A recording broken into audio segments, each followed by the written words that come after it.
Popping it open for another Tuesday. So in full disclosure, as you saw at the opening, we had a friend of the show, also a good friend, very close friend to all of us, pass away last week. Matt wouldn't let us do a show that's super somber and sad and everything. So you may remember Matt Sinister. He might have been in the chat, chatted it up with people. Cowboy Jack Durango, you were telling me before the show. That's how you knew him. And his he was super active in the chat and everything. Unfortunately, he passed away last week. Great friend of ours. We'll definitely be dedicating the show, obviously, to him. Kevin and Angelo will be here shortly. We're gonna do a regular show. But we're gonna turn up the funny, we promise. But it's a bit sad, and we're still kind of taken back by it all. But we definitely wanted to make a show that we definitely remembered him well, and really let you know, Matt Sinister, who he was, and we didn't realize how much he really impacted this show as much as he did. Whenever we play, it doesn't matter. Whenever we play, it's all Matt Sinister, because he was super big Stern fan, as we all were. And those are little, every time that we play those, it's always reminds that he would do the same thing. So we will definitely, yeah, like I said, Matt Sinister, you know, we'll definitely toast our beers to, yeah, this show is for you. Welcome to another Tuesday. This is the weekly Beer Baseball Blogcast. We are a little bit country. We're a little bit lock and roll. We're keeping baseball history alive, one beer at a time. Collectively, we are the Beer Baseball Blog. The adventures of craft beer and baseball, and welcome to episode 117 for July 26, 2022. Wherever you are watching us live today, please give us a like and a comment. Let us know that you're out there. And as always, we'd appreciate if you subscribe and turn on those notifications. Some housekeeping before we start.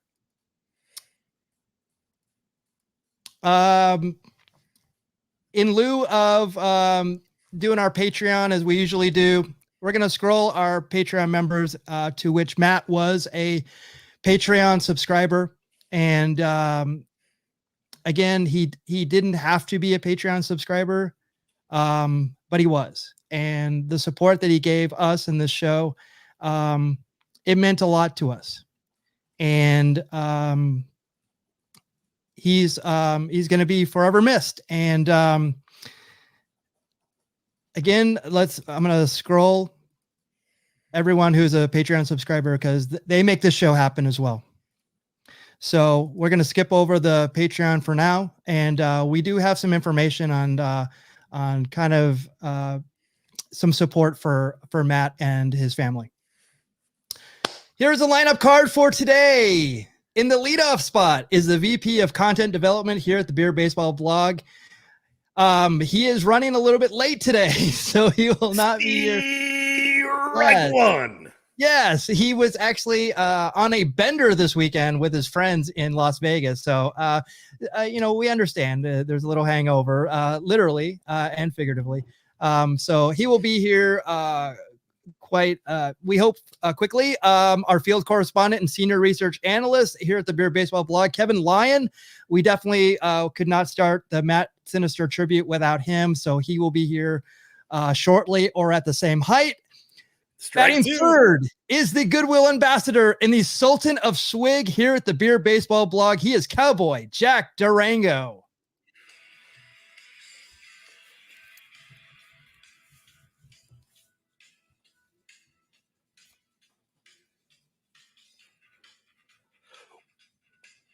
One hand on my beer and one on my glass. Hey!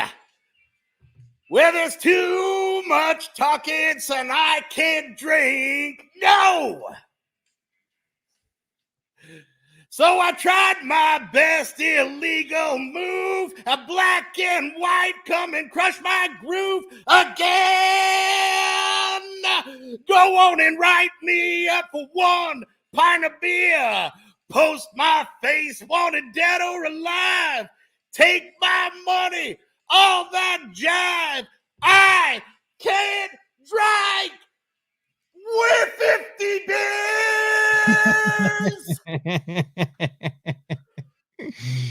Ladies and gentlemen, welcome to episode 100 and Sinister 17 of the Beer Baseball Blogcast. Let's have a show. Let him hear it. Yes. Awesome. Cowboy Jack, you bring it every single week. This is no exception. You kill it. And one of Matt Sinister's favorite artists, we always used to laugh at him, Sammy Hagar. He used to love Motley Crue and Sammy Hagar and all the Van Hagar during the Van Halen days with Sammy Hagar. Yes, he'll be missed. And actually, it's so funny because I know that I think Kevin said that he actually had some the Cabo Wabo that Sammy Hagar put out, whatever that it was was it a whiskey or something like that? Maybe people know it's not my jam, but he might have even made it down to Cabo Wabo for all I know. Woof, I'm ready, man. I'm ready. And it's so funny, you and I, right before the show, pull the curtain back a little bit. I knew the song that I wanted to sing, but I literally just wrote those lyrics. That's my typical afternoon. Tuesday is just, woof. I'm good under pressure, brother. I'm good under pressure. And the crazy part is, like, I know you through wrestling. I know Kevin through wrestling. Matt Sinister, who's a SoCal wrestling staple, I know through this show. Like, insane to me. So have a toast for a real one, a good brother. Yeah, he's definitely I said I feel remiss if Kevin isn't here. He was definitely one of his very close friends. So yeah, I definitely want to wait till he gets in so we can definitely get him in there.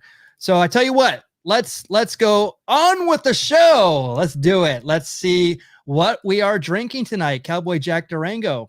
So Angelo was going to be here and he was actually going to have the Steve Austin's Broken Skull beer that he he was on location, so he couldn't drink the beer, but he was going to drink this weekend. But you actually have a very interesting one that I think I've seen, but I don't know much about. You have to tell me more about this.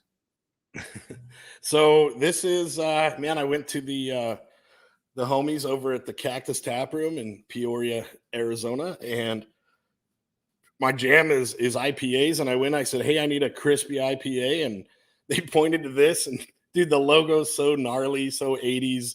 It's Karate Kid's Cobra Kai, Sweep the Leg, an Equilibrium and Civil Society collab, Triple India IPA. And brother, this is stiff. Stiff. Yeah, it looks it looks not dank, but like it almost looks like fruity. Like you can't even see through it. It's very murky. Yes, and I skipped the glass tonight because the can is just so rad. Yeah, it's super cool. It is. It's got a great citrusy flavor. It's everything good about an IPA with a kick, dude. It definitely sweeps the leg, bro. Now, what is the brewery again? It's a collaboration between Civil Society Brewing Company and Equilibrium. Got it. That's out of Middletown, New York. So hey, there's two good things that came out of New York: this beer and friend of the show, Ed Brown. There you go. Perfect. Nice segue. Yeah, it's looking at in the chat is I don't see Eddie Brown in the chat. So We got a new viewer out there. My little homie Ethan Klein, heck of a ball player. There you go.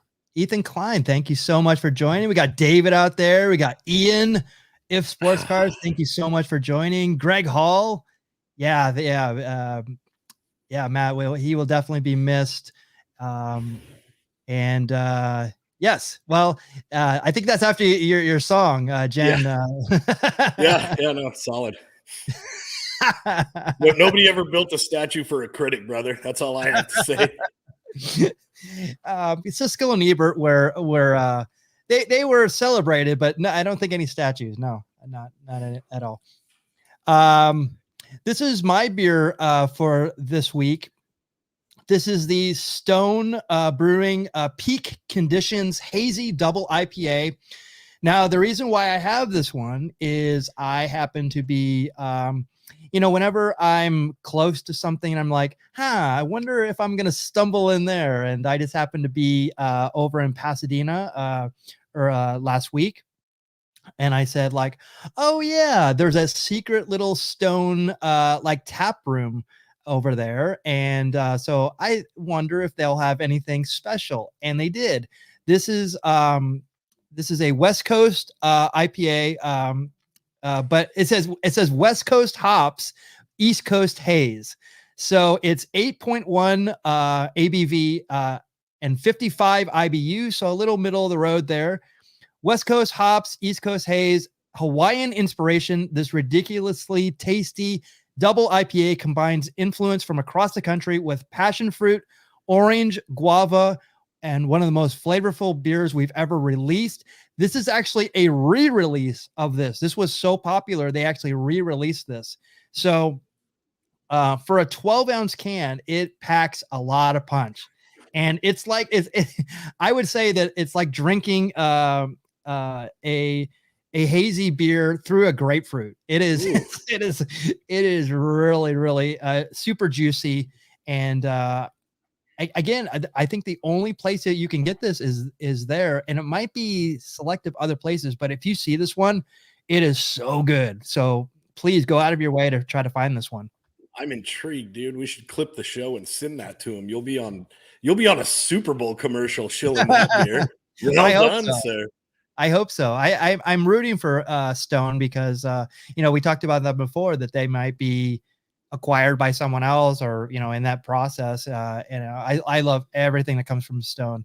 So yeah, definitely. Are they the dudes that make the Arrogant Bastard? They are, and right, so that was the first craft beer I've ever had. Was one of those bad boys. Yeah, and it was all based on the branding. Perfectly. That's what going to be my point. It's perfectly branded, where it's like, what did you expect from something that's called Arrogant Bastard? It's like, right. it's and it says there, it says on the box, this was actually right next to it. Go figure, right? So the box right next to it was Arrogant Bastard, and it said on the box, it said hated by many, loved by some. So but yeah, it's one of those beers that definitely, and then they also have a really that sounds like my personal life, dude. Well, there you go. That's it. There's your Tinder profile. If you ever have that again, I hope you don't. No. But there's actually they actually have a little baby onesie, for like an infant, and on it says my daddy's an arrogant bastard, and it has the logo of that, so which I think is pretty awesome. So they definitely had a lot of fun with that. Kevin's beer, and I was again vamping till he gets here.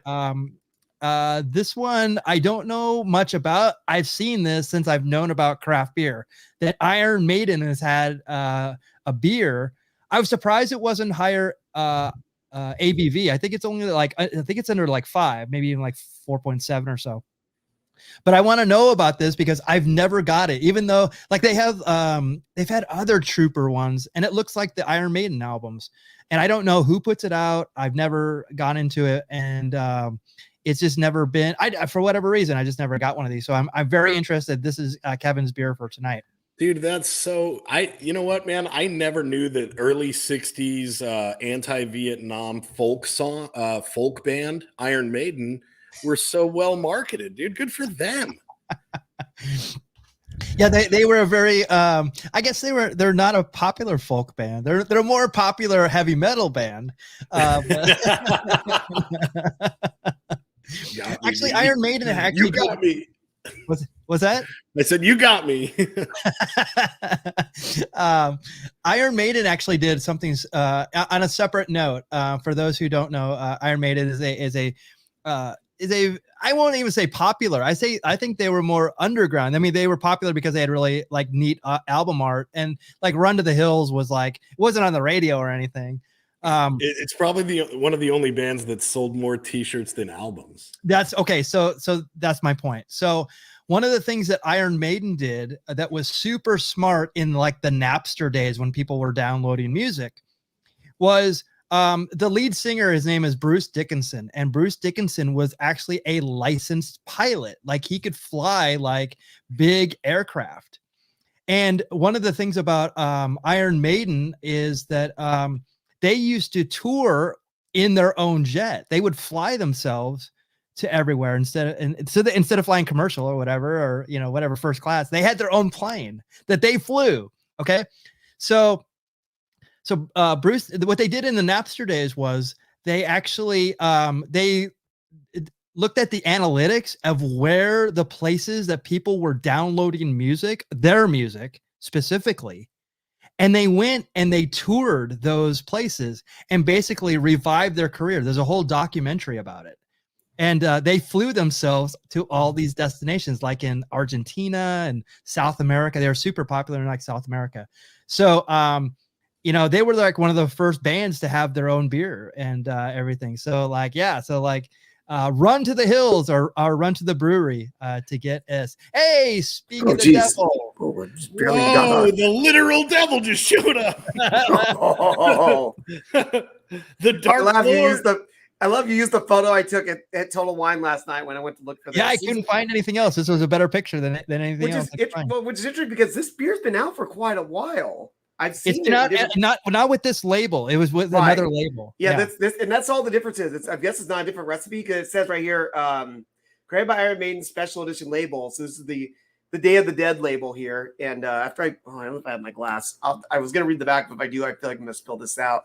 But this is by a brewery called Robinson's Brewery out of England. So this is actually imported.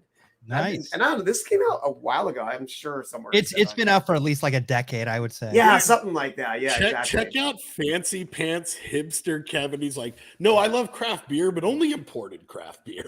No.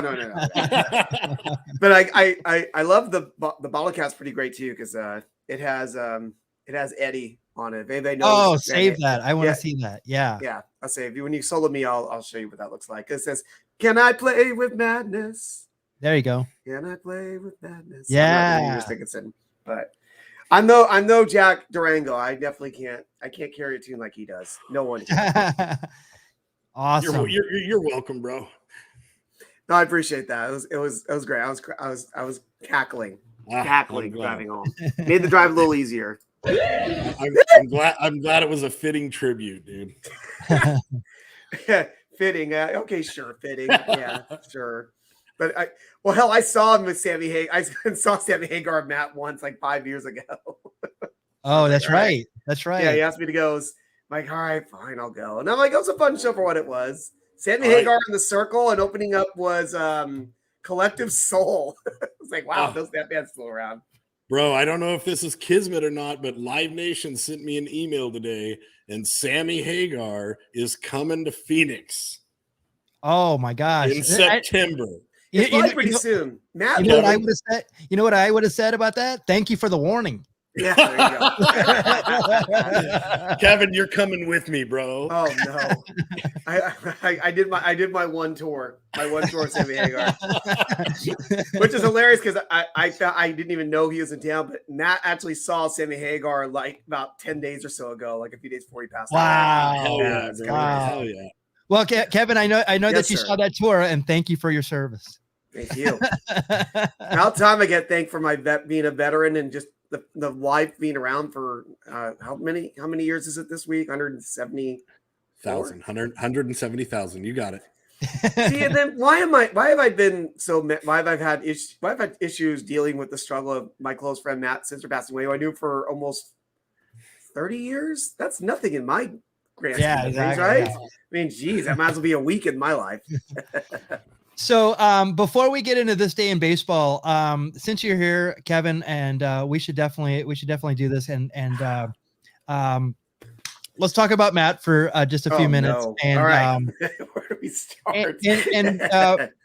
Yeah, this is funny because I didn't realize I had so many like pictures of Matt, and I'm going to share a couple other ones. Oh, good, because I only found it. I found a couple. I'm sure there's some, like if I go like a decade, 15 years back. But I know you were the photographer amongst us. Yeah, so it's weird because I took all the pictures and stuff like that. So these were like back in our wrestling days when we were just taking these pictures because we're gonna put them on posters and other things. Where at that time we were sending stuff out for like the Nikki show, the Warner Brothers show. Because that photo I think is his head is part of his headshot. I think. Yeah. You guys, we all had a you little 8 by 10. figured out how to market though, man. Like, this was It- smart. High resolution, like good graphics. Well, this is no one had that back then. We had this guy. What's his name? Michael Mondragon. Yeah. The professor, bro. Yeah, exactly.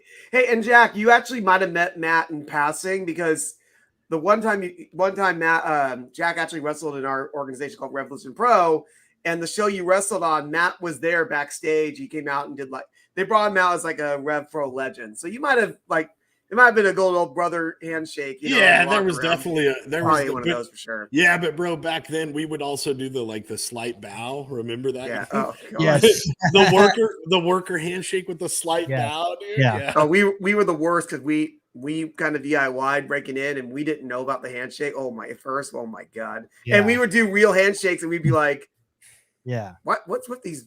I almost said what's with these bleeps who can't shake a hand, and then meanwhile they're scared of us because we're like they think we're going to beat them up, us little guys. Yeah. So Matt, oh, go ahead.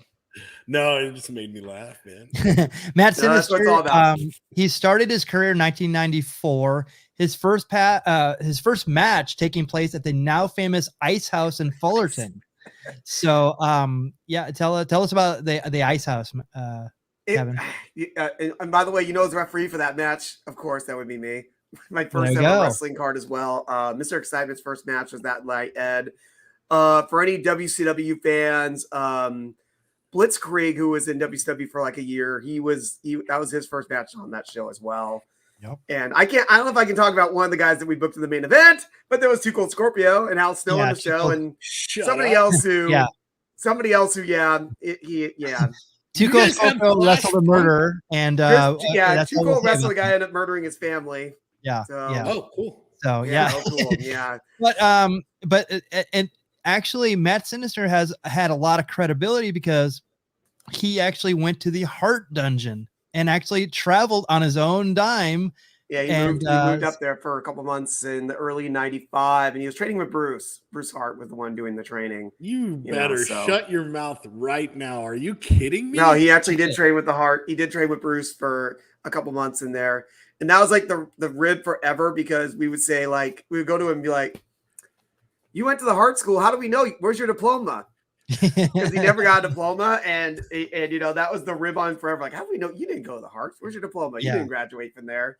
Yeah. And then it turns out he finally got us back in the end because Chris Jericho wrote in his book, somewhere in like, I trained at the Hearts and I never got a diploma. And I told Matt, you have to read the Chris Jericho book because you're going to get vindicated. And he's like, what? And he sent me a message like the second he read that. It's like, he didn't get a diploma either. And I'm like, awesome. I killed our joke for like 15 years, So get this. You're going to love this, Jack. So, and then all of our viewers out there, this is how awesome Matt Sinister was because he did something and he's a part of like pop culture. And I don't think anybody even knew it. And we had to actually be reminded of it. If you've ever seen the NSYNC album Celebrity, he is legitimately on this album. Yes, he's on the cover. It's right. I circled it in red, but he's actually right next to them, and that's his picture. He is actually on that, if you can believe that. Yeah, he went up for a photo shoot, and I don't know how he must have just been sending pictures out or something. You don't have it offhand when this album came out, do you, Mongo? It's like 2000 maybe. I think it was earlier This than is that. amazing. So I think it might have been earlier than that. I'm at the hashtag do the research before I tell you the story. I guess somehow he got contacted by somebody for a photo shoot, and it turned out it was for the cover of this record. And this record, these records these kids are listening to these days. Rodney Dangerfield came on the show tonight, folks. These records these kids are playing. I was trying to find what year it was. 2001. So okay. Actually, I know by the blonde hair. So yeah. And the joke was, he's like, yeah, apparently it's for like an NSYNC cover, and he got paid like $250 to be on a cover of a CD record, whatever, that probably sold like millions and millions of copies, I'm sure. Yeah. So he's actually, he's been out there and hidden in plain sight. Welcome, Angelo. Yeah. Thank you for joining. And it's like, I took this picture. It was right about that time. This was 2001. So like, if you look, it literally is the same thing. It's right there. Yeah, I was trying to find what a dude, that his haircut 2001's more than 2001 did. It's so true. Like, there you go. That dude, that's like, good. God bless him, dude. That's fun. It sold over like 6.5 million copies in like 2001. Yeah, That's so he's probably in some in a lot of people's CD bin, and you don't even know it. Back then, maybe not now. Who knows if people kept their CDs? But hey, if they pop it up on their Spotify or whatever, you see the album cover, you're like, hey, there's Matt. Exactly. What a killer story, bro. Yeah, so that's pretty awesome. And then I wanted to show this. And of course, by the way, Matt, I know at least one wrestler we were talking to in the last week. It sounded like Matt totally exaggerated how much he got paid. I think he's like, yeah, I think he said that Matt told me he got paid $750 for that cover, and I'm like, I don't think it was that much. And I got reminded it was $250. I'm like, yeah, that's right. That sounds. He's probably right. $7.50. No royalties for that, brother. Yeah, exactly. No royalty for a picture for a cover. So our wrestling roots, we all know each other because of professional wrestling, but again, beer and baseball are what's going to keep this friendship alive for a long time. But like, wrestling is one of those professional wrestling, especially on the indie circuit. We've had a lot, we've been lucky, growing up in California, and a lot of the people that we wrestled and were associated with went on to bigger and better things. I mean, like, there's a ton of them. We could have a whole podcast on that, but there's a lot of humble beginnings, right? So this is, if there's anything that's a humble beginning, it is this picture right here. So Matt was our very first Lucha Libre, Rev Pro Mexican Lucha Libre heavyweight champion. And when you look at this belt, homemade DIY. Yeah, it's definitely a homemade belt, because somehow we got the title from this guy who was running in Central California, went out of business, and I think somehow I think that's the belt that got made later. And but Ron more or less was the guy who ran our group named Ron. He was the champion, so he's like, oh, I'll be the champion in my group then. And I guess we decided we better make our own belt, and that's the handmade belt. Right. And Matt had that belt several times. He wasn't the first champion from what I recall, but he held that belt like at least 3 or 4 times. Because like Simon Ville's here on the call with Ed Brown. He was a former champion as well. And I think Top Gun Tower was the final champion. Yes, when the that's belt right. got retired. That's right. He was beating Chris Bosch and Matt Sinister. He actually, in the humble beginnings, we were thinking back about it. He wrestled Samoa Joe in our little dojo in Anaheim. So we're debating, did he probably beat him? I probably. forgot. I meant to look that up and I didn't. So I'll hashtag do the research. It was weird with us too, because he was a lot bigger than our circle when we were first breaking in the mid to late 90s. And so, he's got the size. So he was getting some chances, getting way more bookings than us. And then I wasn't wrestling yet at all. I had no desire to wrestle back then. So I'd be his little referee who would always go with him to shows and stuff like that. So I was the one traveling with him. And I'm like, all right, let's see if I get anywhere through him, I guess. But, that would be a friend too, just going on the road and hanging out with him. Yeah. And 2001 in December, I wrestled at the Grand Olympic Auditorium. I wrestled Super Dragon. It's probably my biggest match up to that point. And on that same card, Matt was a character called Crimson, and it actually came out. It was a short-lived gimmick, but he wrestled. He technically was on the same show that I was at the Grand Olympic Auditorium The in Grand Los Angeles. Olympic Auditorium. Yeah, that was a big deal at the time. It was Sure, dude. It's a big deal now, man. That's still it's still a historic building, dude. Yeah, that was a big deal, and I'm sorry to report to you that Samoa Joe did defeat Matt Sinister. Oh, That of would course, have been, because he was it was September 2000, so that's before anybody really knew who he was. But hey, Yeah, right. He went Well, and he wrestled for the bigger promotion. he went and politicked with the promoter, dude, because he didn't want to do the job. He wrestled where Probably. Angelo probably it was Ultimate, right? That's where Samoa Joe had started, I right? think that's Samoa Joe starting there. Yeah, UPW, yeah, right. And I was working on getting us to work together, and that was one of the changes for it for sure. I'm trying to see who else he would have named. Go ahead. I'm sorry. Yeah, I wanted to put this out there as well.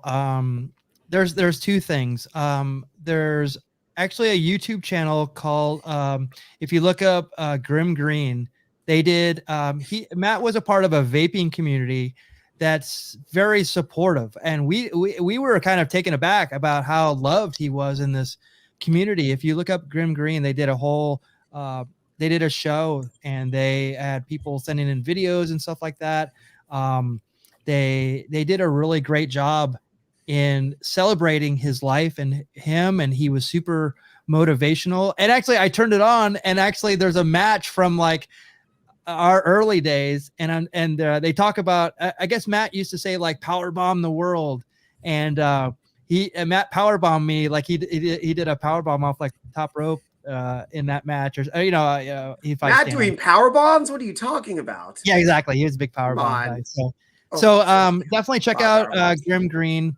There's also a GoFundMe. So if you go to gofund.me 123743110, there definitely check that out. And if you're so inclined, it's one of his friends, I guess, from the vaping community. Like I said, I knew he was involved in it, but I didn't realize he was doing I didn't realize how deep into it he was in, and it really made me feel good how he was. And I'm just hearing these people tell these stories. I'm like, wow, you really got to know Matt. I'm hearing stories about just how Matt was, because he could be quick to bust your balls over anything in a second, and once you break through that, you break through that little glass, he's such a good guy.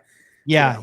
And he was definitely rougher on the edges, but once you got to know him and and inside, he was a really sweet, really great person, and his love, and you see it in the vaping community where he really kind of took people under his wings. He was doing a lot of stuff to bring his health back, and he was doing that for over a year, like sending videos out weekly of just him trying to get back in shape, because Jack, obviously, wrestling isn't easy on him, and he had scoliosis in the back. I would be hanging out with him, and he'd just have back spasms like almost constantly. And he's just trying to get in better shape, and he was documented out there. And Johnny, and and those people, it's great to see people get inspired by someone just trying to get themselves in better health. And he's the type, and apparently who's going to just get on you, which I definitely know that from knowing him for as long as I did. Yeah, and we Kevin, me and you wrestled on a show in 2007 when he went through cancer. We did a cancer benefit show for him. Yeah. So he's been through a lot. He will definitely be missed, and his support for us, what we're doing, and our show is we'll never forget him. I also want to make mention of this as well. And I'm glad I didn't wear this shirt before this. So I got this shirt. Angelo, you may remember this shirt. And I think Bubble Plug may remember there was an incident where there was a parade. I think it was in Milwaukee even, where someone had just drove through a parade and killed someone. And Baseballism did a fundraiser, and I felt, as someone with a 20-year-old son, it was just devastating to think that,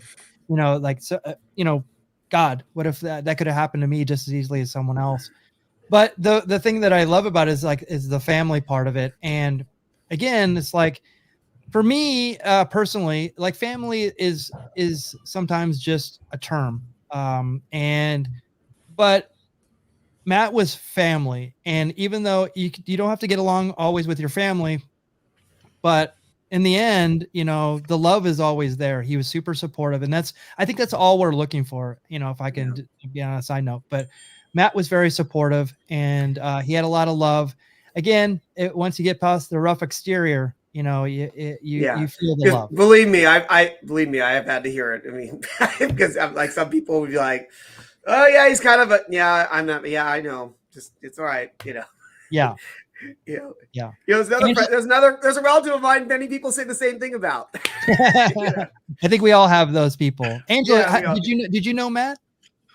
I never had the opportunity to meet Matt, or even. It's great to kind of hear about who he was and the type of guy he was. But I think for me, like, I could definitely tell he had a great sense of humor because of his participation in the chat here on the show. I remember a couple shows after WrestleMania, he was like blowing up the chat with stuff about Cody Rhodes and stuff, which like bonkers, which popped me like so much because like I get it, like and again, like anyone that's like family to you guys is family to me, since you guys are my family. So that's what really stuck connected. out is he could care less.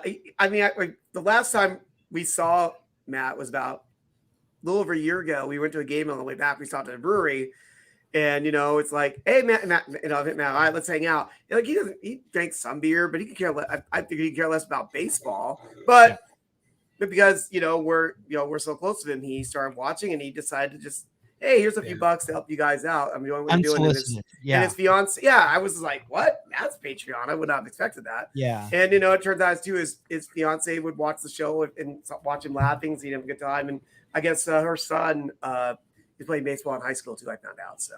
Oh, that's cool. Yeah. I've been hearing that a lot. There's other people that have baseball ties, and they just watch because we know a lot about baseball. And Rachel Elnar was I saw her a couple of weeks ago, and she's like, oh, this is one of her cousins, and like, oh, he loves baseball, and you guys will get along, swimmingly. It's like, oh, it's like awesome, so again, it's he will definitely be missed. We're definitely Angela, let me end with this. There is no bigger fan of WWE, Ico Pro, and the XFL than Matt effing Sinister. God, like XFL he loves great. Everything about the WWE. Doesn't matter. It's like it's like it doesn't care. He doesn't care what happens. Like he's still watching it. He knew all the teams. I'm like, why do you know all the teams? No one cares about the XFL. He loved it. Dude, hey, that's you know what? It didn't chew him up and spit him out like bitter, dude. Like, if he still loved it at that capacity, like, which is funny because he definitely could have been bitter over, not getting the chances he thought he deserved, because he definitely thought he deserved more of a shot than what he got. Yeah. Definitely knowing Matt's attitude. He was one of those guys because it's like he demanded the respect. It was like, hey, I trained with the Hearts. I did this, this, and this, and this, and this. Yeah, exactly. Bigger than life.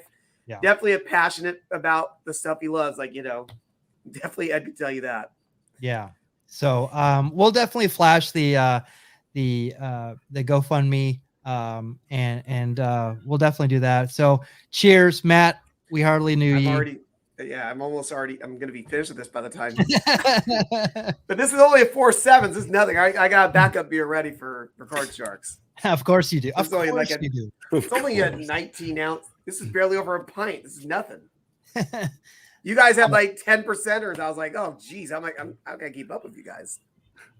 All right, so let's get to it. Let's do it. Oh, we have a show. Oh yes, my girlfriend is here. Cheers, indeed. What up, Mel?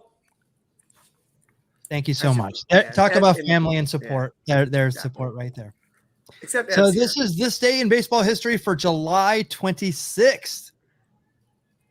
July 26, 1933, future Yankees superstar Joe DiMaggio sees his 61 game hitting streak end in the PCL game against the Oakland Oaks. Oakland Oaks, yeah.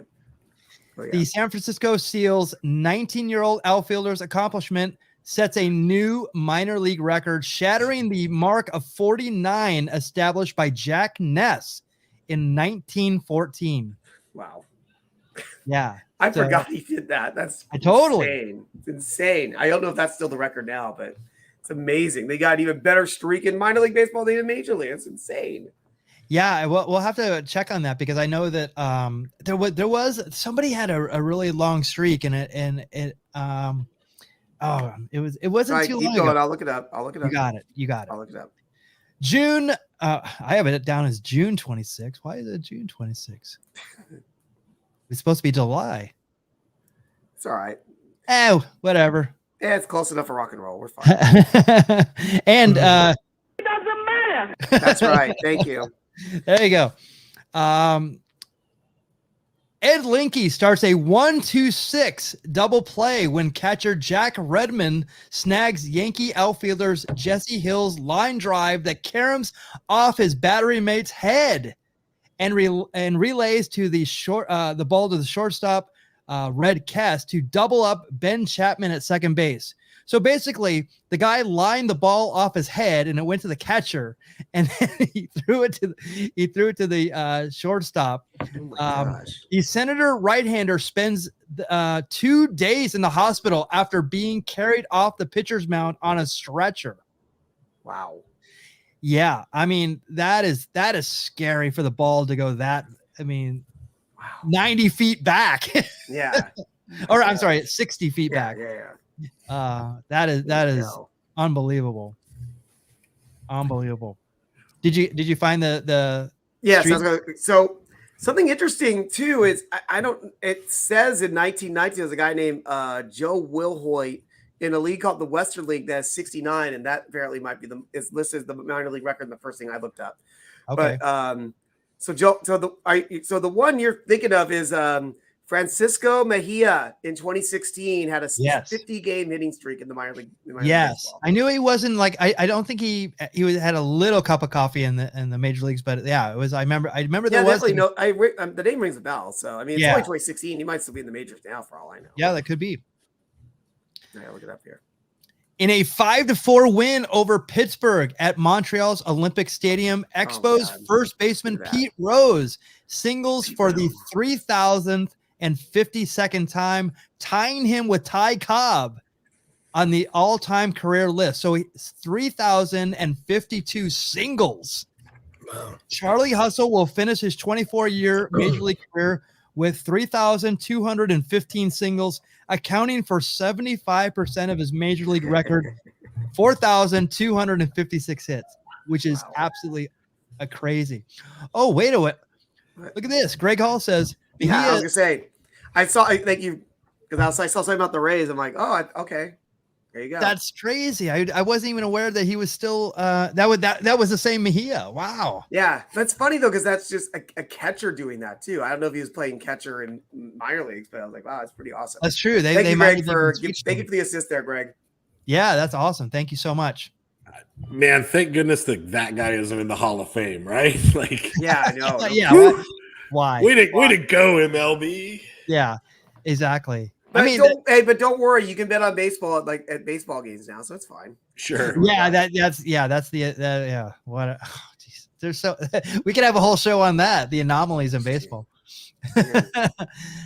Speaking of the Expos, Mark Gardner hits the Dodgers for 9 innings, but Los Angeles wins the game in the bottom of the 10th on 2 singles off the Expo starter, and Darryl Strawberry's RBI single off Jeff Fassero. It's the first time the Dodgers have been held hitless at home for 9 innings since Johnny Vandermeer's second straight no-hitter in 1938. You had made mention of that last week, right? Yeah. I mean, because I'm like, when you said that, like, oh, Johnny Vandermeer 2 in a season, like, and the right time, like, no, they were back-to-back weeks. Back no-hitters, which is absolutely crazy. And I remember, he's in my head now. He used to play for the White Sox. It's right on the tip of my tongue. I thought when he threw a new no-hitter, and I thought he had a chance to throw another one. Are you talking recently when oh god, now I'm forgetting his name too. Are you talking about the one a couple years ago? Yeah. I know I was gonna say Renault, but it's not Renault. It's god, it's the other, like, oh my god. Yeah, we're both brain dead at the exact same time. We're both the same guy. And I'm like, I can't believe I'm facing down this dude's name. Yeah. I'll remember. One of the young newer White Sox pitchers. I'm just brain. Yeah, but this was. Oh yeah, no, I know who you. Nolan Ryan. Thank you. That's why you're here, Jack. Appreciate it. Yeah. Okay. Let's go back to the old guys. No, it's not Rodon. It's the other like young guy that came. Oh God, Giolito. Lucas Giolito. Well, no. This is actually before Carlos Rodon. So it wasn't Rodon. It was okay, never mind. He actually hey, watch it. He threw a perfect game for the White Sox. Okay. Are you thinking of oh, you're going further back then. Yeah. I thought you meant like the last 2-3 years. Yeah. I know you're talking about. I know you're talking about Mike something. I think Mike's his first name. I can't remember his last name. It starts with M. Mike Sinister. That's right. You got it. Perfect. All right. Here we go. So not June 26th, but July. I'm sorry. I got Mark Burley. There it is. Thank you. Not Mike. Mark. That is it. He actually had a no hitter going after his perfect game. Yeah. Yeah, that was like the mid 90s. Yeah. All right. So July 26, 1994, in his last appearance of his 25-year Major League career, Marlins starter Charlie Huff lasts 1/3 of an inning, giving up 5 runs on 4 hits. Oh, geez. The 46-year-old knuckleballer, the last active player to have been born in the 1940s, does not get tagged with the loss in the team's eventual 10-8 defeat to Philadelphia. So he'll retire with a 216 and 216 win-loss record. Bravo. That's great. I was hoping he was 49 years old to match his jersey number. That'd be even more amazing. That would have been perfect. My favorite Charlie Huff memory is he pitched a no-hitter and lost the game once against the Angels in the 80s. Because he had a couple wild pitches, and the guy, the guy scored up a wild pitch or a pass ball because, of course, if you're a catcher, you don't like catching knuckleballers. You remember Bob Uecker said that. He goes, the way that you catch a knuckleball pitcher is they throw it, and then you wait for it to stop rolling, and then you go pick it up. Yeah, pretty much. Bob Uecker was featured in my favorite baseball documentary, 1989. Major League. There you go. Exactly. Documentary. Yeah. Not June 26th, but July 26th, 1998. Trevor Hoffman fails to set a big league record with 42 consecutive saves when Astros outfielder Moises Alou goes deep on the first pitch thrown by the Padres closer. The 9th inning homer ties the game, but San Diego prevails and beats Houston in the 10th, 5-4. The reason I bring this up, I was at this game. Oh, wow. Oh, that's great. I was actually at this game, and I remember because everybody's like, oh my God, like he has 42. Like if he gets this, he gets the major league record. And on the first pitch, the guy goes deep. And I remember like seeing it, and I was like, well, there goes that. And I reminded him of this in 2019. I said, I was at the game that you totally. No, I didn't say that. I was going to say, I'm like, he was smiling when you told him this. I actually met him in 2019. So I knew. I was waiting. I'm like, that photo's coming. I knew that photo was coming. You got that great tidbit to tie in. Very cool. And lastly, July 26, 2011, the 19-inning, 6-hour, and 39-minute game between the Pirates and the Braves at Turner Field ends in a 4-3 Atlanta victory when Jerry Meals makes one of the worst calls in baseball history.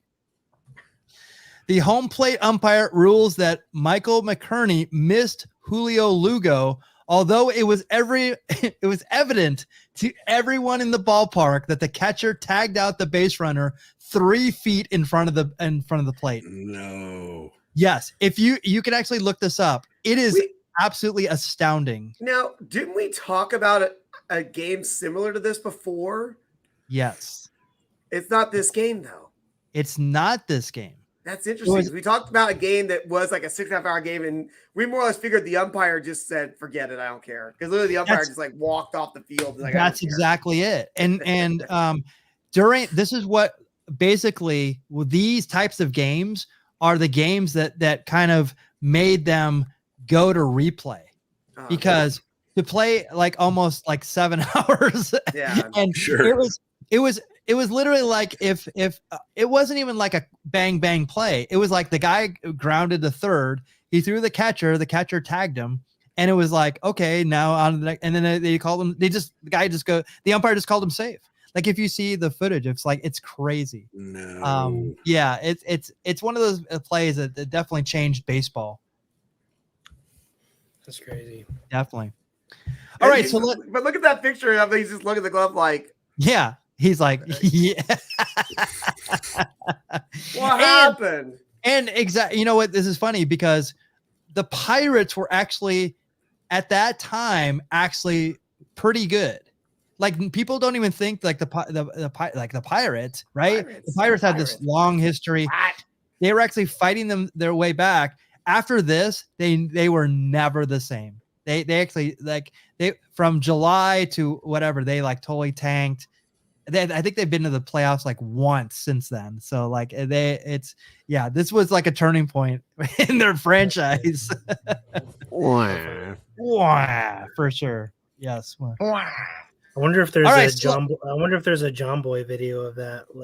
There might be. There would have to be. I mean, it's egregious. Like it's so, like and it's what's funny is the like now the umpires come out and they're like, yeah, we screwed it up. Like, we missed it. That's laughing at Greg Hall's comment. I'm like, what? Yeah, not helping the case for the Robo Wars.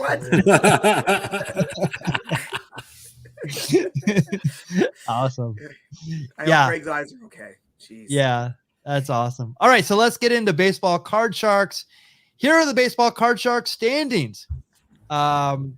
Kevin's still in first place. I'm breathing down his neck. Angelo and Cowboy Jack doing that. The same amount of victories. Yeah.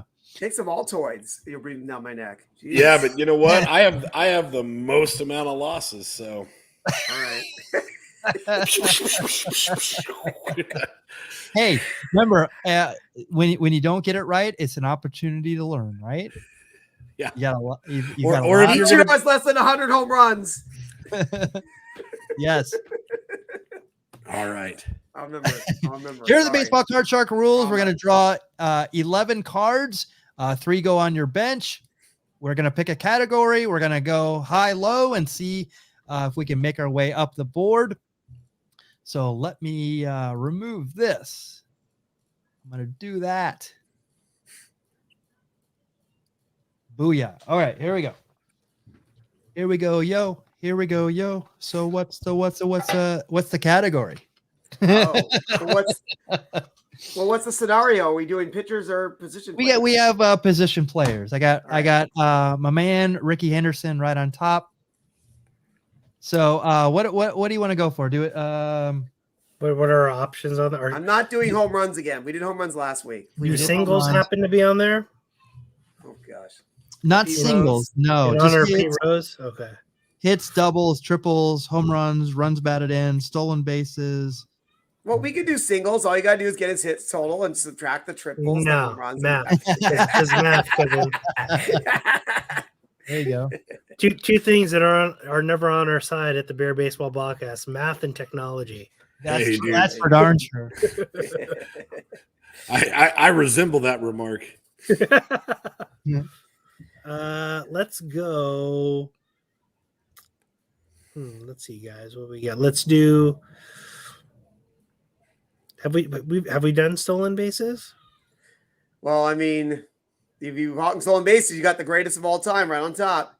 Yeah, let's do it. Okay, so if the cards do not have stolen bases, we'll replace the card. Yeah, right. just in case.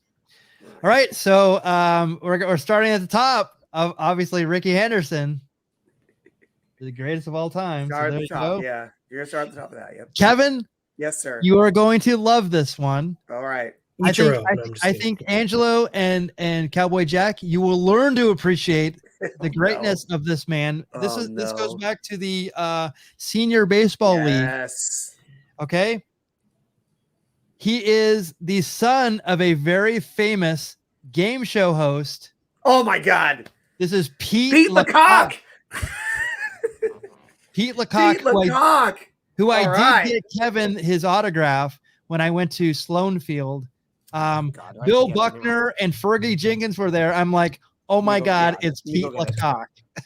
Wow. Man, if only we draw Tidrow and McGraw, that's one hell of a triple threat, boys. Yes. You know what? I think you're right, dude. I will learn to appreciate Lecoq.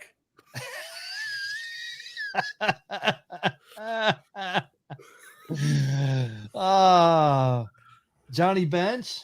Johnny Bench is your next. Who is going first, by the way? Is it you, Angelo? Yeah, sure. Why not? Okay. Carl Yastrzemski. Another stolen base. High. He has a lot of their stolen bases. Is Lou Brock. Here's another senior leaguer. Yes. Mickey Rivers. Oh, wow. There you go. For the Rangers and Yankees, right? Jack, it looks like he wasn't having the barbecue. He wasn't, dude. He's having the kale salads, bro. Vlad Guerrero Sr. Oh, that's an interesting one. All right. And Ernie Banks. Oh, all right. Big cat. On your bench is a player. I think was he? Yes. Okay, so this is a brother combination, but I'm forgetting. There's Dane and Garth Iorg. Yes. So this is Garth, but right. I wish it was Wayne and Garth. Yeah, exactly. Of course. So Garth Iorg. And what team is that he's on? He is on the Bradenton Explorers. That's right. And on your bench is Ryan Sandberg. You know what? When I read my history textbooks, I've had to read about an explorer named, Garth. Yes. And Brooks Robinson on your bench. All right, here we go, Angelo. So the greatest of all time has stolen bases 1,406. 1,406. And then the guy who signed this book for me, I it's really random. He was just selling this. I'm sorry I don't have the photo. There is a photo with him with his dad, Peter Marshall. I don't know if you can, guys. There you go. Kevin, best wishes, Pete Lecoq. That's right. I got you the book. I got you. I went crazy. You got me the 8x10 too. It's the 8x10 of Pete Lecoq with Peter Marshall, and there was something else in the picture. I thought I was hoping the photo was right here in the book, but it's not, unfortunately. All right, so let me make sure that there are stolen bases on here. Yes. Right. Okay, so come on, it's come on. higher. Yeah, man, starting it off with a tough one. Yes. He looks like John Rafflesberger from Cheers. He does. Yeah, you're definitely starting him off with a hard one. Yeah. Hey, here's your barbecue guy right here. He might be the grill pit man. He might be running the pit. Look at him. Yeah, Lecoq really knew how to barbecue beef. He's still alive, I believe. I think he still can. Gosh. I'm gonna go. It's 50-50 here. It's a toss up either way. I'll go Ricky Henderson. So Pete Lecoq has slightly less than I think slightly maybe 1/10. Thank God, I would have got that wrong. Yeah. Hey Jack, Ricky Henderson has the most stolen bases of all time, even more than Willie Mays Hayes. Fake news. Okay.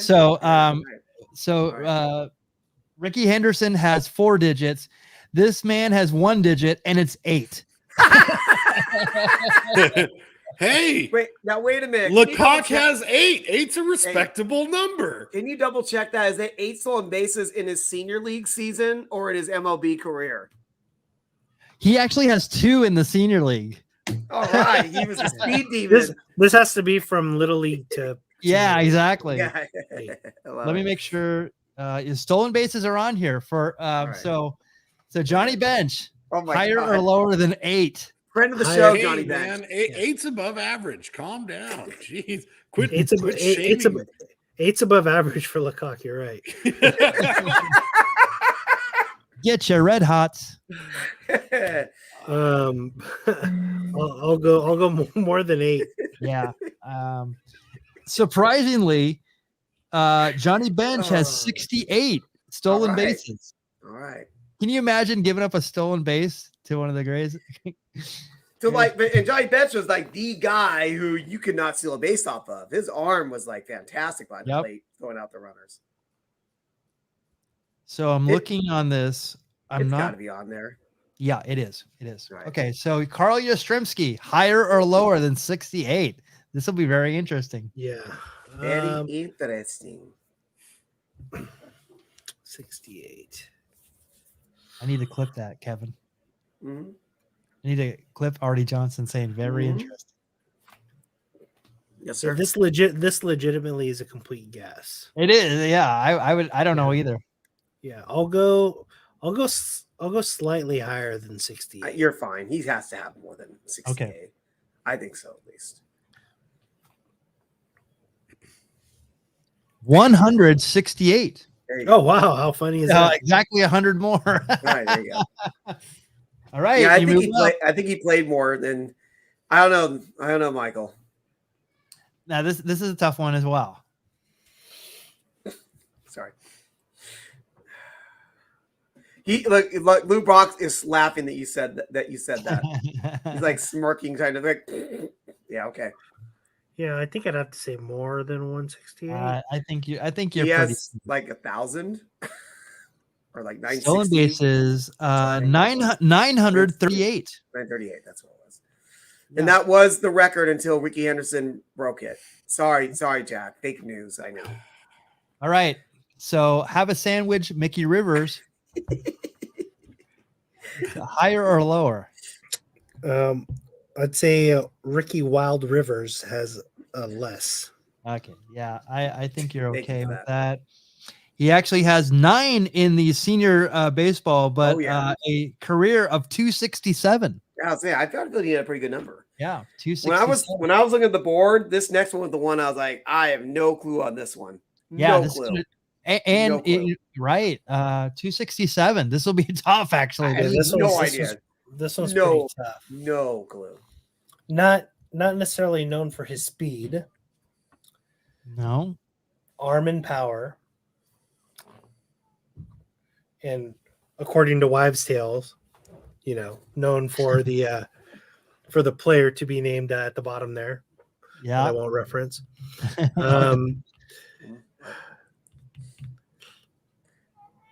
You know what? I'm going to say higher. Ooh. Yeah. I don't know. Okay.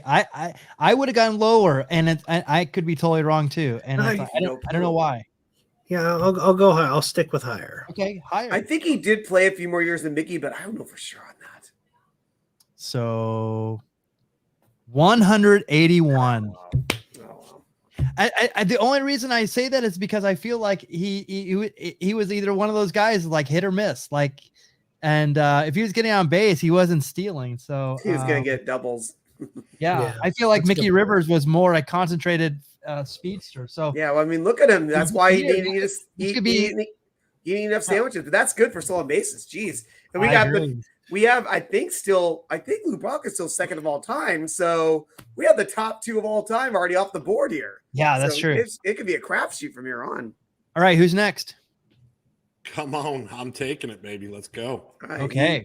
He called his shot in the chat there. Yes, he did. So, Hall of Fame, the very first Hall of Famer at the designated hitter. This is Edgar Martinez. Oh, okay. This is in the senior league. This was a name that I haven't heard in a long time. This is Ozzie Virgil. Oh, yeah. The former Philly, right? Was he with the Braves? Former bodyguard for the $1 Million Man, correct? Yes. His dad was a longtime player as well. I want to say a catcher too. Angelo's on one tonight. Yeah.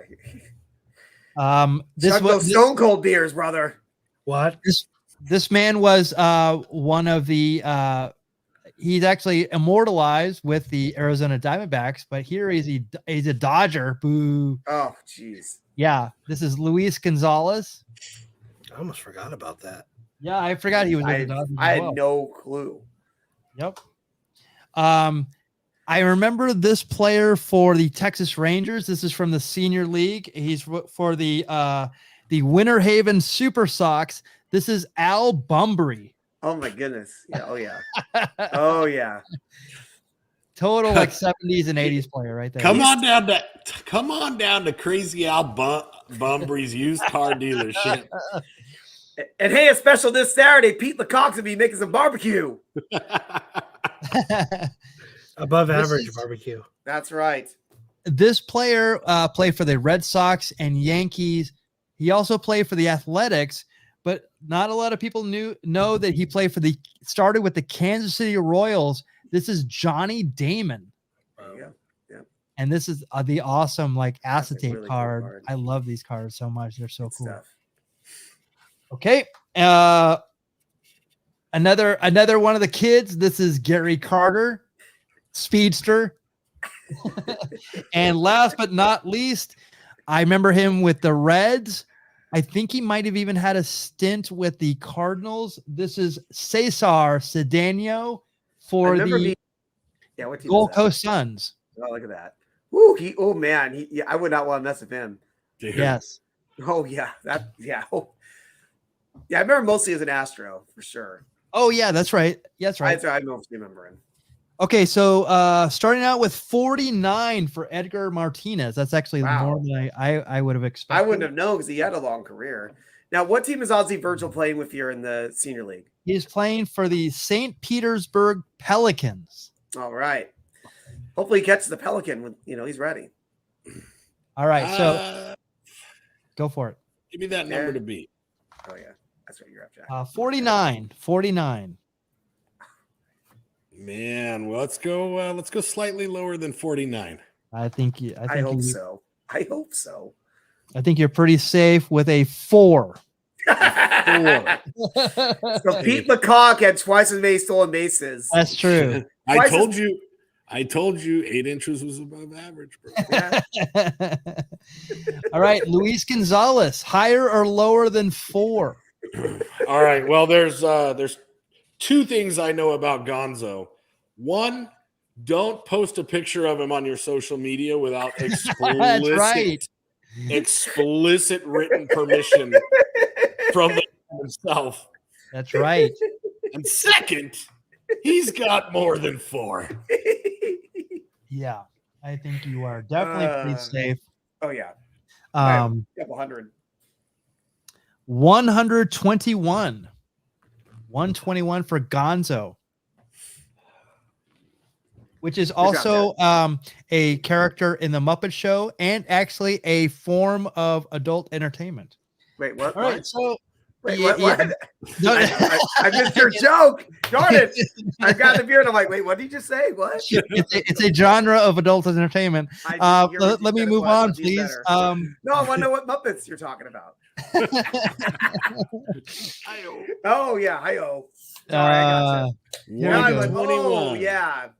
So 121, Al Bunbury. This is actually interesting because I don't know. Yeah, I like this one. This is a good one here. 121. Al Bunbury. All right. This is where it's going to get interesting, guys. I've already told you that I'm winning this game. Yeah. And this is the pivotal moment where I secure my victory. Bunbury higher. Good job. Ooh. I think you're good. I'm with you. I'd go higher too. You are correct, sir, with 254. Good job. Boom. Nicely done. In your face, Gonzo. Which this show has no legal ties or representation to Gonzo. Let's not talk about anything in your. This and show Jack, is purely satire and parody, dude. And Jack, we can't talk about Gonzo and in your face in the same sentence, please. Yes. This is a Matt Sinister style humor jokes tonight. Jeez. All right, so Johnny Damon, higher or lower? Oh, this is All right. Okay. This is tough. 254. I know Johnny Damon through Billy Bean, right? Yes, sir. The good connection there. Look, There you dude, go. not only am I pretty, baby, but I'm smart. Bench is higher. What? Who's bench? That's not Johnny Bench, sir. Johnny Damon. Same thing. No, it's not the same. Johnny Matt Damon is going to be higher. All right, higher than 254, you're saying? Yes, sir. I was trying to divert him because I don't like that answer. So this is one of those ones that's super small. Is it on there? Because I was like, I don't think he has that many. I'm like, This is one that's super small. Something we didn't say on the Cox card. He actually has 408. Wow, Jack. That's much more than I expected. I did not expect him to have 400. Wow. Woo, I would have flamed down that one. Jack is called. You guys see that? Wow, home run. Gary Carter. I don't see Pete Lecoq anywhere. Don't be calling your shot here. Gary Carter, you called him a speedster earlier and then laughed. So I'm thinking that Pete, his name's Gary Carter, sir. Gary Gene Hackman Carter is going to be lower. Well, he's a catcher. That's why we chuckled. Yeah, exactly. He's a kid. He's 39. He's a kid, but he's a slow kid on the team. All right, that's why he's catcher, like Engelbert and like in Bad News Bears. Cesar Cedanio. Oh, bro, Cesar didn't have to steal a base. He just looked at him and they'd bring him the base. Cesar's higher than 39. Oh, Daddy, yeah. Yeah, he stole hearts along with bases. And maybe some wallets. Jeez. How about this? 550. Yeah, wow. I knew he had a lot. 550 for Jack is march down the Gold field Coast there, Suns. He actually had 5 stolen bases with the Gold Coast Suns. All right. So here we go. Ernie Banks. Higher or lower than 550? This is actually way harder than I would expect. This is way harder. Yeah, no, I was just taken aback when I saw Big Cat Ernie Banks, but I'm gonna dance with the girl who brought me, and I'm going with lower. I'm sticking with Cesar. I think you're good. I think you're good. All right, so let's do it. Mr. Cub, the Big Cat, Ernie Banks. He had 50. Runs the board. You did it. Wow. Yes. You know, the word hero is thrown around a lot lately. And, what did I say to get canceled? Cowboy Jack just earned it tonight. I'm canceled. What did I even say to get canceled? Jeez. Yeah. Ed just wants to cancel me. Called his shot, boys. Called his shot. Nice. That's why this game's rigged usually when Mickey wins it. Exactly. All right, here we go. He admitted it. All right. Oh gosh, I gotta follow that. All right, Kevin. Now this is where Cowboy Jack. You gotta be like Jerry Lee Lewis coming up to Chuck Berry and go follow that. No, I'm actually gonna be like Jerry Lewis with Elvis, and I'm gonna try to shoot you with a 38 pistol. Oh, even better. I'm ready. Let's do it. Here we go. Noma Garcia Parra. All right. Noma. Oh, this is an interesting one. This is I don't want interesting ones. I want to win this thing. This is the acetate card. This is a super cool card. This is Jim Edmonds for the Anaheim Angels. Yes, look at that. Angels. I love these cards. Super cool. I wasn't talking trash with Cesar Cedanio. Oh, because I said he stole Wallace. Excuse me. Jeez. He looked very tough. I would not want to walk down the dark alley with him and see him in there at midnight. I love these high-tech cards. This is Cal Ripken Jr. Super cool. All right. This is a he was on the 1985 Kansas City Royals. Is it Buddy Biancalana? It is not. It is UL Washington. UL Washington. Yes. Is the toothpick in his mouth? Because I wish the toothpick was in his mouth. Let's see if it is. It might be. Think about that. I'm sorry. I see everybody else on mute, but this guy played baseball with a toothpick in his mouth, playing shortstop. Yes. Bonkers. Let's make sure that this one has stolen bases. As he looks at the number, so I want to make sure you don't get to You don't get to use this card if it. No, I'm if I just don't looking. get I'm that looking card. at the top. It doesn't. Unfortunately, Bill Mazeroski does not have the stolen bases on there. That's why I was All right. looking at it. So let's make Well, sure. thank you for this one- checking. Yeah, this one has it. This one has stolen bases. This is Roberto Alomar. All right. Oof. And I'm So- happy to see that Ed in the chat says he's dying, so that makes me happy. I'm happy to see that, Ed. Thank you. Another acetate card. This Jeez. is Jeff Is that Bagwell. Bagwell? Oh my gosh. Yes. All right. Oh, Oh. for the St. Lucie Legends. I'm ready. This is a player that I actually met at a spring training game. He hit 50 home runs in 1977. That would be Mr. George Foster, baby. There you go. Look at that. He played in the senior league. Oh wow. I knew you'd love this. That's a man. I thought he'd be thicker than that. Jeez, How- it's How like are he these? was on. Yeah, you know. How are these senior league cards not the most sought after know, they're collectible so item cool. ever, dude? It was so cool. Like, no, last but not least- I could get that Pink Floyd vinyl album signed by all original members, but nah, dude, give me the. I want the solid investment. The senior league cards, bro. Lou Gehrig is Lou your last Gehrig. card. All right, here we go. All right.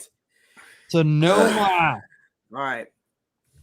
I mean, you'll have a solid number, I would think. You know what? We might have to switch this out because it does not have Jeez. stolen bases. And I was absolutely liking that card. I'm like, all right, that's a good Yeah. start.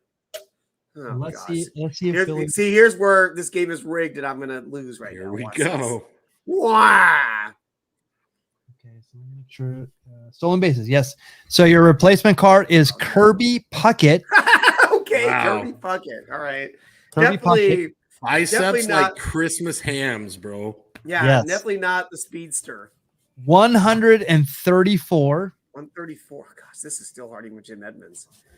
Yep. But- 134 with Kirby Puckett. Jim Edmonds. I- Higher or lower than 134? Gosh, he was more of a power. I'm gonna flame out on it. I think it's a little higher because he's a little faster than Kirby. I'll say a little higher. Okay. 134. The number I have is no clue. 67. There we go. This game is rigged. This game is Wow. rigged. Hey, Kevin, have you ever seen that baseball movie? It's called Angels in the Outfield. No, absolutely not. I will okay. not watch that. Okay, so the whole premise is there's angels and they help this the Angels team win. The minor league team. Right. yes. Yeah. So much like that movie tonight, I had Sinister in the outfield helping me win against you just as a rib. that would be All Yep. right. All right. Well, the pressure's on me. Yeah, thank you for joining, Jason. Yeah. I was all happy seeing Nomar. I'm like, okay, I got Nomar. Jeez, All right, so I have two senior league cards here. The first one is a former Oakland A, the early Oakland A's. This is Bert Campaneris, Oh wow. playing for the I think we got- Gold Coast yeah. Suns. Yeah. Still playing in the senior league. A man who played at every position in one game. Because I What's think up, actually Jason? Yeah. that was pretty interesting fact. Yeah, because I think I opened up one of his cards in my 82 last week on Pint and Pats. Yes, starring Matthew McConaughey. There you go. So the second one is the Seattle Mariners player. I think he played for the Texas Rangers.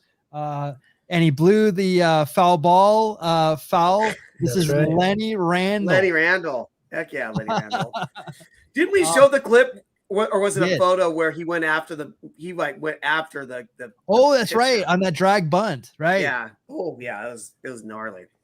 That's Solid right. player though. I loved that play. All right, so Bert Campaneris. Wow. I'm gonna throw it out to the chat and you guys. How many stolen bases career do you think Bert Campaneris has? Yep, I was gonna say It's insane.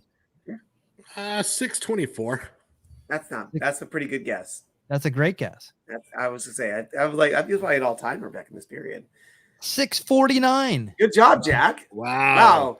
Hey, Rain Man, you stole my gimmick. 649. Wow. 649 That is toothpicks. incredible. You know what? Lord. Are we talking about that Matthew McConaughey film, Dazed and Confused? Because I'm really dazed and confused tonight. I don't know what's going on. I'm 649. I'm flamed out. I'm tuning out. I'm like, why am I even here? Again, Bert Wow. Campaneris. If you look at, he was on those early A's teams, and Yep. So Yeah, I will really definitely well say Lenny Randall, although Speedster did not have 649. That's for Right. darn sure. That's a So safe I'm bet. definitely going lower. 156, which is actually lower than I expected for Lenny Randall. Yeah. Still a respectable number. I mean, So- considering this sport, it's more than 8, so he's well above average. So 156. This is Cal Ripken Jr. Actually, a power hitter. Yes. But I mean, a power hitter for a shortstop. Actually, he was actually a lot faster than people kind of give him credit for too. Long I'm longevity. I'm gonna go higher. I'm gonna go higher with Cal Ripken Jr. I could be wrong, but He might be. This is how I felt with, Jim Edmonds. and I'm totally wrong with 36. Wow. Wow. Wow. Cowboy Jack Durango. Woo! Called the Jack shot called his and shot. hit it. Wow. I was gonna say know- we don't talk enough about how good Cal Ripken's caboose looks in baseball pants. Jeez. Kevin Lyon, how you doing? I think I was taken over by the caboose, and I wound up going. That was awful. That was an Yeah, awful. you saw that and you were like, more, Daddy-O, bring it on. Hey, Michael, you know what they say, right? Hmm. Even a blind squirrel finds a nut once in a while. That's There you right. go. That's so true. There you go. Can't give the devil his due, brother. Come on now. I Yeah. have 28 Yo. losses in this game. I've gone 28. one. I've gone one and out like 3 straight weeks, so I'm getting bitter. That happens to senior citizens, dude. You'll get there. I mean, nicely I'll done. get there. What, death? Yeah, eventually in another like 50, 60, 70 Jeez, decades. calm down, homie. Yeah, these old power hitters, they didn't like to move. Yeah, I don't know. It's But it's all it's over. not like Cal Ripken had 400 home runs. You know what I mean? I guess you don't have to steal bases if you're hitting home runs, right? Yeah, exactly. Okay, so let's do some baseball trivia. We want to let you participate in the chat. Definitely let us know what your thoughts are. Let's do it. Here's the first of 2 questions. Since our episode number is 117 tonight, that is the number that we're going to go with. What Hall of Fame player has 117 career home runs? Here are your choices. Is it Wade Boggs? Is it Mickey Cochran, Tris Speaker, Ty Cobb, Pee Wee Reese, or Tony Gwynn? Wow.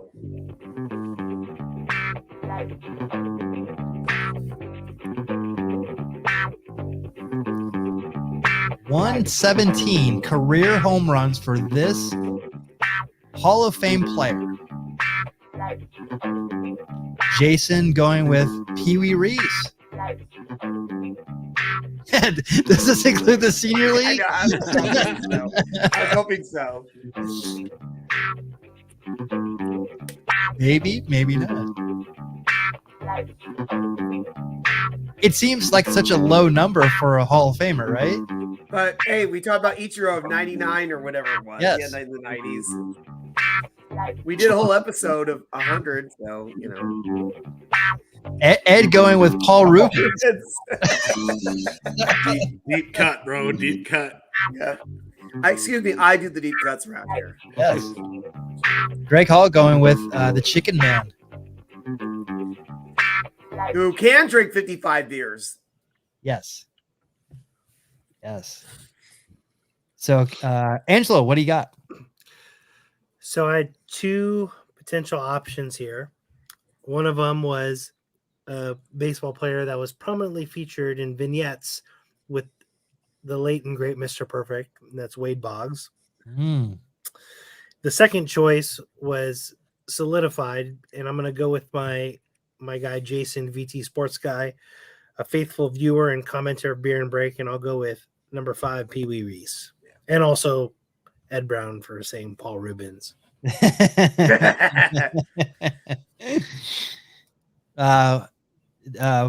Kevin, what do you got? Oh, geez. All right. It's funny. Everyone's saying Pee Wee, and I was thinking it, but I have no idea. So I'm thinking, what would Matt pick? If he's not going to pick Pee Wee Reese, he's gonna go, hey, Mickey, hey, Mickey, because God, he would make Rocky jokes all the time. So I go, hey, Mick, cut me and give me some Mickey Cochran. There you go. Like it.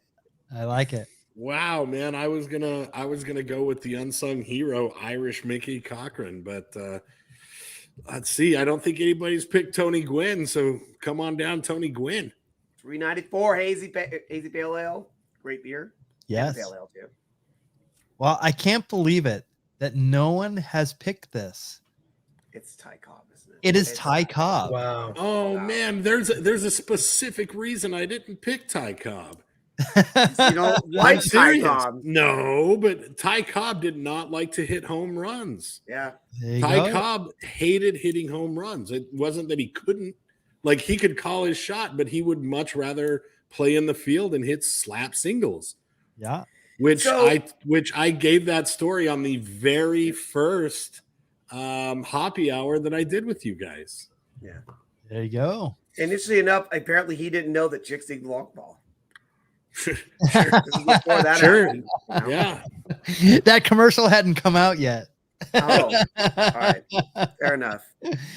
Yeah, and Ed says Mickey Mantle was named after Mickey Cochran. Fun fact. Yes. Fun for you. V5-0 fun Wow. for you. No. Ed, Ed, you don't get to have fun. yeah.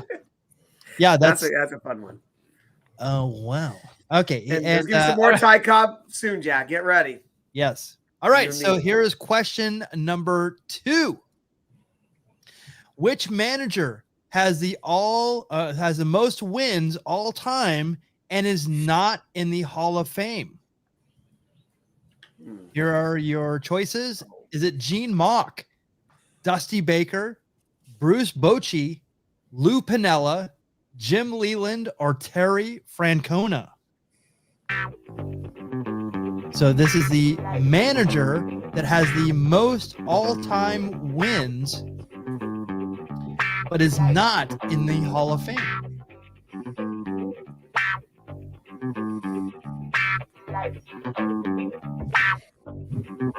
So I see 2 I'm feeling pretty managers good. that are still active.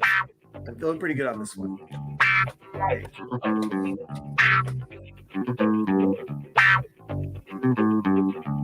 Bochy was active as of a couple years ago. But what do you got in the chat? We got silence. Yeah, well, Greg Hall's going with Bochy. That's a great guess. Solid guess from Greg Hall. Greg Hall knows his stuff too, man. Ian going with Dusty. Dusty Becker. It's the Baker, baby. Definitely not a beloved baseball person, No. but you know. Ed going with Sweet Lou Yes. Piniella. Sweet Lou Piniella. Yes. So I naturally can't pick his answer because he said that.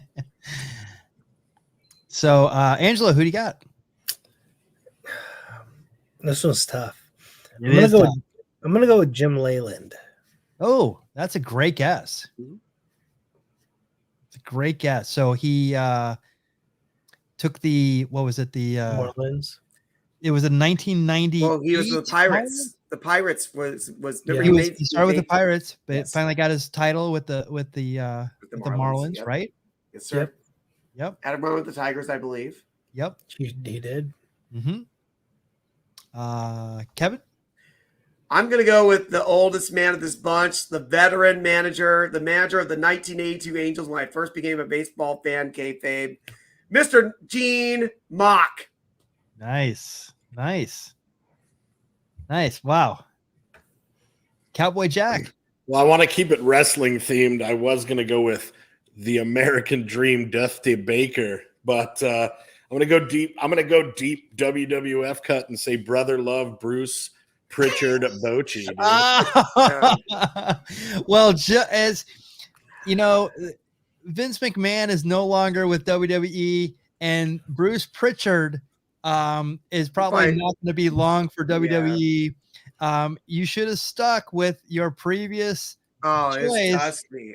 It is Dusty Baker, and I actually had to change this because when I wrote this, it was like 2048. He actually is still active, So he's if he wins tonight, it'll be 2052.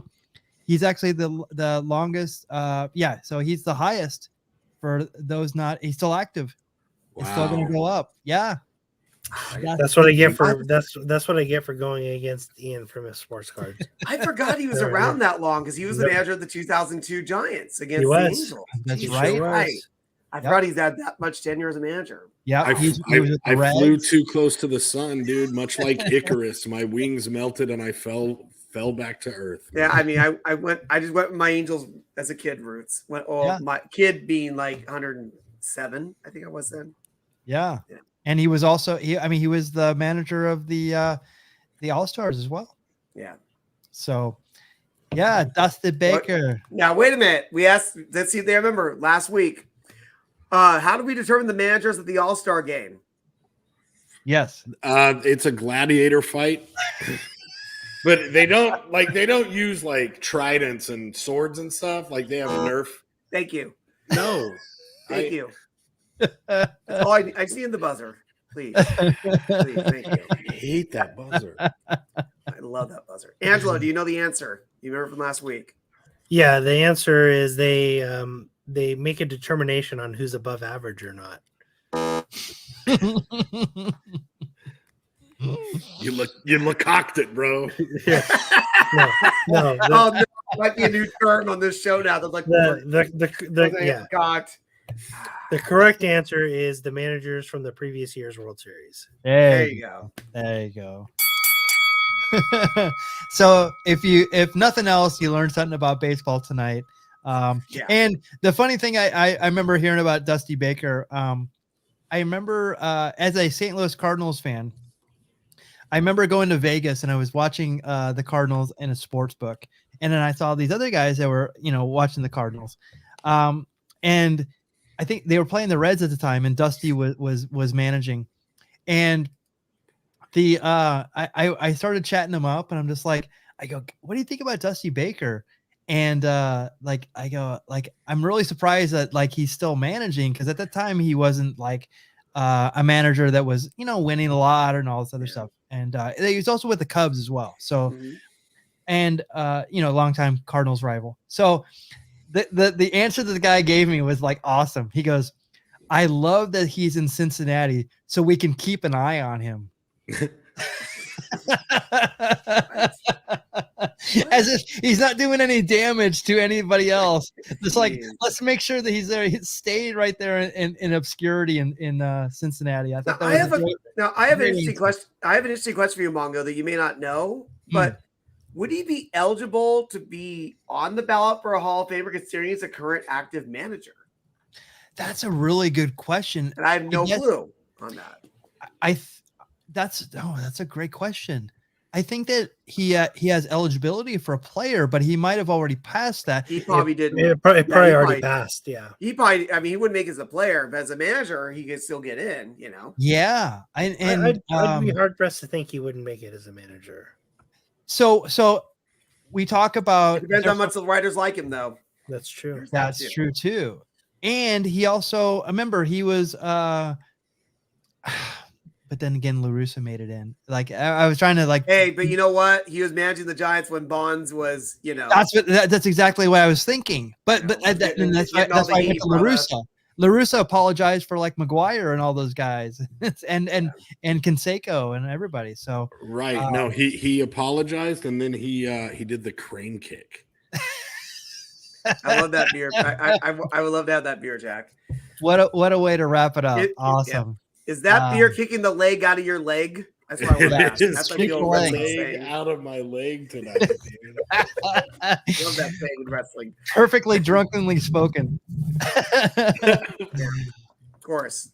So if you like what we're doing here at the Beer Baseball blog, become a Patreon member. Patreon.com/Beer Baseball. We also have stuff here on beerbaseball.store. We're also on Twitter, Facebook, Instagram, YouTube, Twitch, and Jackie Martlin's favorite, TikTok. Woo! Again, Matt, we hardly knew ye. Peace. We love you. And you'll be remembered. And I'd also like to put this out there as well. we have an award at the end of the year for someone who has passed away. We did it for Johnny Maggs last year. So I'd like to nominate Matt Obama, Matt Sinister for that award. First and, ballot. First ballot. First ballot. Yeah. So he's in. Thank you so much, Matt, for all your love and support. We love you. And I know that I wanted to give you guys some time to talk, but again, we talk about mental health. We talk about a lot of stuff. And again, don't be afraid to reach out. We're here to support. This is a fun show. With the reason why we do this is our mental health, and we want to have fun, and we don't want to be, the world sucks. So we forget for a few minutes, for 90 minutes on a Tuesday. So it's times like this that you remember who your friends are, who supports you, and who loves you. So Angelo, go ahead. I don't think we can really plug. Let's do some plugs, brother. Plug away. Follow that. I'm like, you know what? If I get sad, Hey. I'm gonna just hear. I've been crying off and on the last week, and every single time I cry, I just hear this Matt's voice man going, "Wah." Yeah, let's. Yeah, your Matt's voice man. I'm like, I can't be crying tonight. Everyone knows where to find us, so we'll leave the plugs at that. That's how I see it tonight. Matt, I didn't have an opportunity to know you really at all, but despite that, you still pop to me weekly in the comments, so I appreciate that. Kev, any family of yours is family of mine. So thank you.